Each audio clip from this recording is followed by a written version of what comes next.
하나님 말씀 요한계시록 9장입니다. 요한계시록 9장 13절에서 21절까지인데 우리 합독은 13절에서 15절 그리고 18절 한 절, 신약성경 408페이지, 제가 가진 성경은 408페이지입니다. 요한계시록 9장 13절입니다.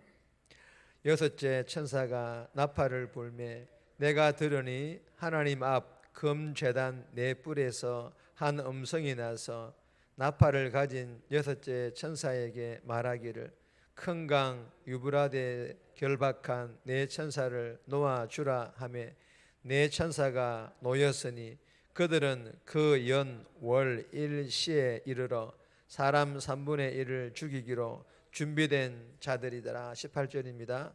이 세 재앙 곧 자기들의 입에서 나오는 불과 연기와 유황으로 말미암아 사람 3분의 1이 죽임을 당하니라.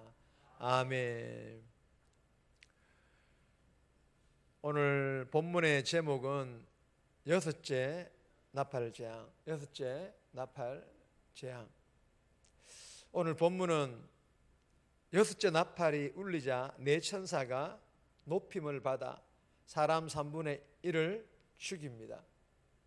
하지만 이 재앙에서 살아남은 사람들은 끝까지 회개하지 않고 더욱 완악해진다라는 그런 내용의 본문입니다. 오늘 이 본문을 통하여서 하나님께서 우리들에게 주시는 첫 번째 교훈입니다. 응답하여 주십니다. 응답하여 주실 것이라는 이런 교훈입니다.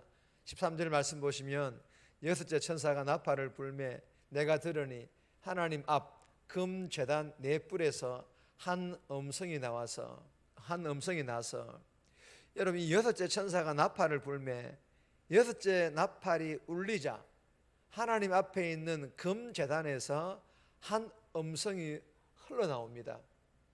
여러분 하나님 앞에 있는 이 금제단은 6장 9절 10절에서 이미 살펴보았듯이 순교자들이 자신들을 핍박한 이 악한 제국들을 속히 심판해 달라고 간절하게 호소하였던 그런 제단입니다. 그리고 8장 4절 5절에서 살펴보았듯이 악한 제국들의 압제 속에서도 하나님께서 속히 구출하여 주실 것을 기다리는 성도들의 애타는 기도가 드려진 곳이 바로 이 금제단입니다. 그리고 하나님 앞 금제단 네 뿔에서 한 음성이 나서 여러분 이 한 음성은 하나님의 자녀들의 그 간절한 부르짖음에 대한 하나님의 응답을 뜻하며 이는 하나님의 자녀들을 소외시키고 고립시키는 세상에 대한 보응, 세상에 대한 하나님의 저주를 의미합니다. 여러분 무슨 말씀입니까? 하나님의 자녀들이 하나님 앞 금제단에서 간절하게 호소하며 부르짖는 기도를 드리자 한 음성, 즉 하나님께서 자신의 음성을 통하여 보응, 기도하는 자들에게는 응답의 축복, 그 기도의 내용에 대해서 하나님께서 저주하신다라는 그런 내용입니다. 오늘 이 본문이. 사랑하는 여러분, 이 본문을 통하여 우리에게 주시는 교훈이 무엇입니까? 금제단, 이 금제단 즉 기도의 제단으로 기도의 장소와 기도의 시간을 정하여 기도하라는 것입니다. 저와 여러분들이 주신 교훈처럼 기도의 장소를 정하시고 기도의 시간들을 정하여서 꼭 기도할 수 있기를 주님의 이름으로 소망합니다. 그리고 기도할 때 부르짖는 기도예요.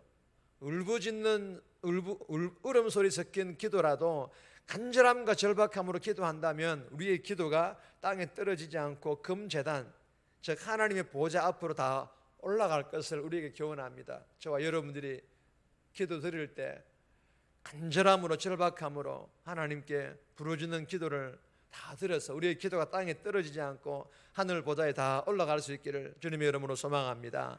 그리고 하나님의 때에 하나님의 방법으로 보응 즉 응답하여 주실 것을 믿고 이 새벽에 오늘 하루의 삶의 현장에서도 꼭 기도함으로 하나님 놀라운 인도하심과 하나님 주시는 복 받아 누릴 수 있기를 주님의 이름으로 소망합니다. 두 번째 주시는 교훈입니다. 말씀으로 시작하라. 말씀으로 시작할 것을 우리에게 교훈합니다. 14절에서 16절까지인데 14절 말씀 보시면 나팔 가진 여섯째 천사에게 말하기를 큰 강 유브라데에 결박한 네 천사를 놓아주라 하매 여러분, 나팔 가진 여섯째 천사에게 말하기를, 하나님께서 여섯째 천사에게 말씀하시고 계신다라는 그런 내용입니다. 여러분, 이 본문에서 집중하는 것은 말하기를, 하나님께서 말씀하시기를, 하나님의 음성에 집중을 하고 있습니다. 하나님께서 말씀하시기를, 즉 하나님의 음성에 의해 결박당한 네 천사가 풀려졌고 천사들이 이역 마병대의 진군을 부추기고 있습니다. 무슨 말씀입니까?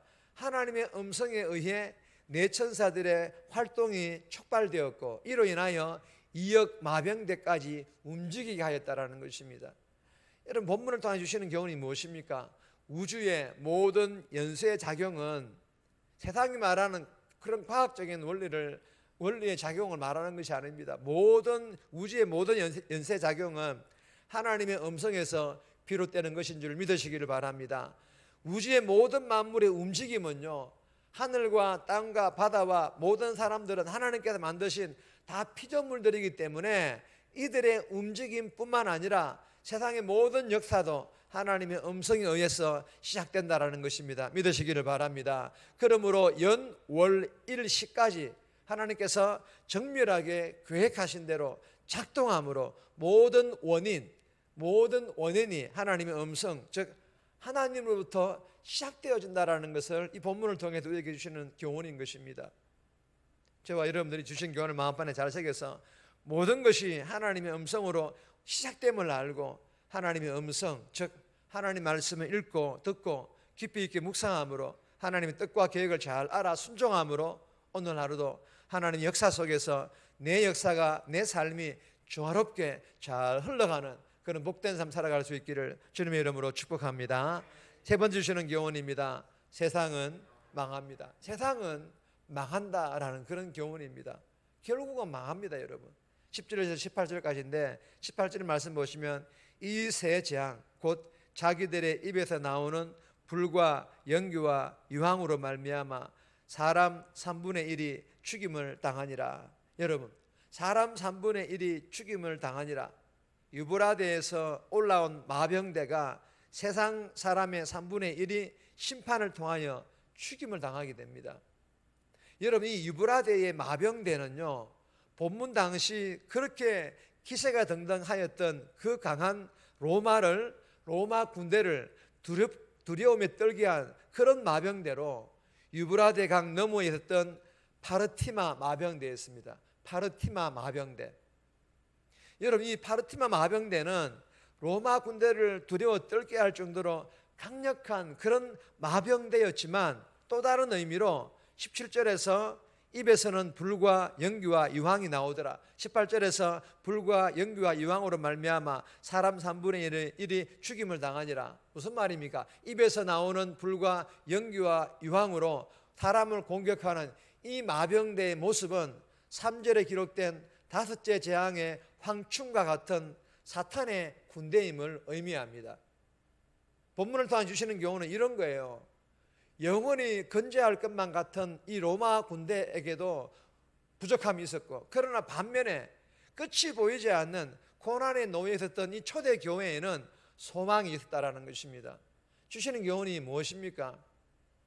로마와 같은 이 세상, 하나님과 반대 방향으로 감에도 흥하는 것 같고 잘 되는 것 같지만 또 반면에 교회는 점점 어려워져만 가지만, 그럼에도 결국에는 로마처럼 이 세상 또한 하나님의 심판으로 망할 것이며 반면에 하나님의 교회는 영광을 받으실 것을 믿으시기를 바랍니다. 그러므로 저와 여러분들이 세상 따라가지 않아야 돼요. 아무리 세상이 득세하는 것 같고 이단들이 잘 되는 것 같아 보일지라도 우리는 그쪽으로 따라가면 안 된다는 것입니다. 그쪽으로 따라가지 않고 섬기는 대명교회를 위하여서 충성봉사 헌신함으로 우리 대명교회가 영광스러운 하나님의 교회로 잘 세워져 갈 수 있기를 주님의 이름으로 소망합니다. 네 번째 주시는 교훈은 회개할 기회를 잡아라. 회개할 기회를 붙잡을 것을 교훈합니다. 20절에서 21절에 있는 말씀은 따로 읽지 않겠습니다. 3분의 1에게 내려진 심판은 3분의 2에게는 회개할 기회이지 않습니까?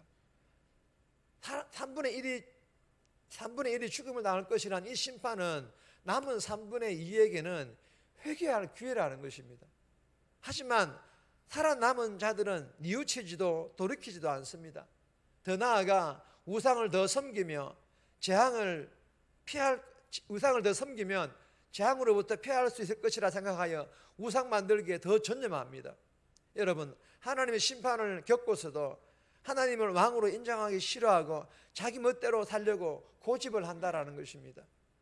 여러분, 내가 내 왕자에서 내려와 내가 주께 복종하지 않고는, 그리고 돌이키지 않고는 최종 하나님의 심판을 피할 길이 없다라는 것을 우리는 깨닫고, 우리가 말씀을 통하여 기도를 통하여 하나님께서 회개할 기회를 주실 때 그 회개의 기회를 꼭 붙잡고 꼭 회개할 수 있기를, 그래야 주님께서 주시는, 기뻐하시는, 주님이 원하시는 그런 삶을 살아갈 수 있기를 주님의 이름으로 축복합니다. 정리합니다. 삶의 현장에서 점심시간이든 쉬는 시간에 짧게라도 기도하겠다라는 열정을 가지고 기도하되, 내 기도가 떨어지지 않고 응답하여 주실 것을 믿고 간절하게 기도하게 해달라고, 모든 것이 하나님의 음성, 즉 말씀으로 시작됨을 알고 이 새벽에 묵상한 말씀대로 순종함으로 하나님의 역사 속에 내 삶이 조화롭게 흘러가게 해달라고 이 새벽에 기도하며 오늘 하루 살아갈 수 있기를 주님의 이름으로 부탁드립니다.